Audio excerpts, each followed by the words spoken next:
નમસ્કાર, જય હિન્દ, જય ભારત. હું યુવરાજસિંહ જાડેજા. આજથી થોડા દિવસ પહેલા ગુજરાતના શિક્ષણ વિભાગે એક નિર્ણય કર્યો હતો કે ગુજરાતમાં જે નિવૃત્ત શિક્ષકો છે એ નિવૃત્ત શિક્ષકોની ભરતી કરવામાં આવશે. હવે જોવા જઈએ તો ગુજરાતની અંદર લાખો બેરોજગાર બેકાર યુવાનો હતા જે શિક્ષિત હતા અને તમામ પ્રકારની જે શૈક્ષણિક પરીક્ષાઓ કહેવાય ટેટ અને ટાટ જેવી એ પાસ કરેલા હતા, છતાં પણ એ લોકોને સાઇડ આઉટ કરી અને જે નિવૃત્ત શિક્ષકો તો એને મોકો આપવાનો ક્યાંક ને ક્યાંક રાજ્ય સરકારે વિચાર્યું હતું. આજે યુટર્ન સરકારે ફરીથી આ નિર્ણયમાં યુટર્ન લીધો છે અને જે આ રાજ્ય સરકારનો જે પરિપત્ર હતો એ ફરીથી રદ કરવામાં આવ્યો છે.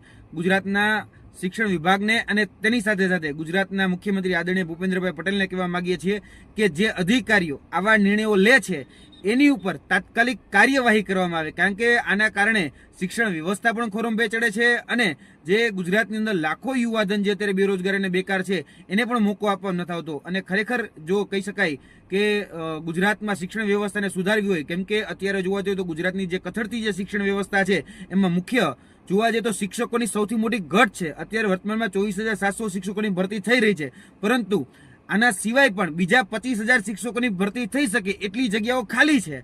તો અમે એવી વિનંતી કરીએ છીએ કે જે વૈકલ્પિક વ્યવસ્થાના નામે જે જ્ઞાન સહાયક છે કે પ્રવાસી શિક્ષકોની યોજના છે, અથવા તો હમણાં જે લાવવામાં આવી હતી કે નિવૃત્ત શિક્ષકોને એ શિક્ષક બનાવવાની જે યોજના લાવવામાં આવી હતી, આની જગ્યાએ ગુજરાતમાં જે તે વિસ્તારમાં જે તે ટેટ ટાટ પાસ ઉમેદવારો છે અથવા તો કહી શકે કે પીટીસી કરેલા કે બીએડ કરેલા જે ઉમેદવારો છે એ ઉમેદવારોને જો રોજગારી આપવામાં આવે એ પોતાના સ્થાનિક વિસ્તારમાં, ભલે વૈકલ્પિક રીતે, સામાન્ય રીતે જોવા જઈએ તો એઝ એ ટેમ્પરરી બેઝ ઉપર, જ્યાં સુધી પરમેનન્ટ વ્યવસ્થા ન થાય ત્યાં સુધી, પરંતુ એ બેરોજગાર અને બેકાર જે યુવાનો છે એને આપવામાં આવે. શા માટે ભાઈ નિવૃત્ત શિક્ષકોને આ પ્રકારની રોજગારી આપવામાં આવે છે?